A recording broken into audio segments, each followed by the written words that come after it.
When our incensive power is aroused in a way contrary to nature, it greatly furthers the aim of the demons and is an ally in all their evil designs. Day and night, therefore, they are always trying to provoke it, and when they see it tethered by gentleness, they at once try to set it free on some seemingly just pretext. In this way, when it is violently aroused, they can use it for their shameful purposes. So it must not be aroused either for just or for unjust reasons. And we must not hand a dangerous sword to those too readily incensed to wrath, for it often happens that people become excessively worked up for quite trivial reasons. Tell me, why do you rush into battle so quickly, if you are really above caring about food, possessions, and glory? Why keep a watchdog if you have renounced everything? If you do and it barks and attacks other men, it is clear that there are still some possessions for it to guard. But since I know that wrath is destructive of pure prayer, the fact that you cannot control it shows how far you are from such prayer. I am also surprised that you have forgotten the saints, David, who exclaims, "Cease from anger and put aside your wrath." Psalm 37, verse 8.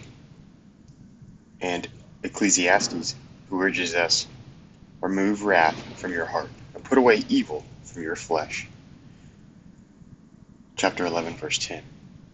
While the apostle commands that always and everywhere men should lift up holy hands without anger and without quarreling, 1 Timothy chapter 2, verse 8. And do we not learn the same from the mysterious and ancient custom of putting dogs out of the house during prayer? This indicates that there should be no wrath in those who pray. Their wine is the wrath of serpents. Deuteronomy 32, verse 33. That is why the Nazarenes abstained from wine. It is needless to insist that we should not worry about clothes or food. The Savior himself forbids this in the Gospels. Do not worry about what to eat or drink, or about what to wear. Matthew 6, verse 25. Such anxiety is a mark of the Gentiles and unbelievers who reject the providence of the Lord and deny the Creator. An attitude of this kind is entirely wrong for Christians, who believe that even two sparrows which are sold for a farthing are under the care of the holy angels. Matthew chapter 10, verse 29. The demons, however, after arousing impure thoughts, go on to suggest worries of this kind, so that Jesus conveys himself away because of the multitude of concerns in our mind.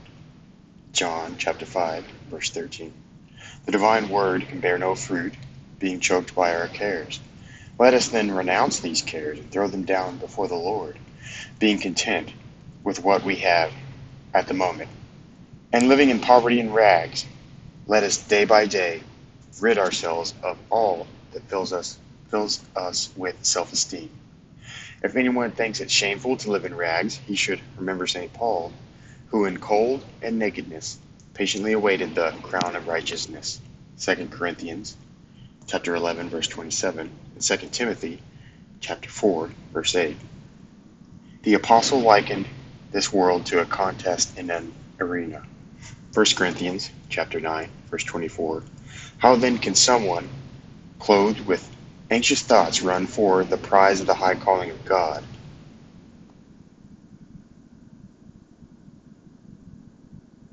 Or wrestle against principalities, against powers, against the rulers of the darkness of this world? Ephesians chapter 6, verse 12. I do not see how this is possible, for just as a runner is obstructed and weighed down by clothing, so too is the intellect by anxious thoughts. If indeed the saying is true that the intellect is attached to its own treasure, for it is said, "Where your treasure is, there will your heart be also." Matthew chapter 6, verse 21.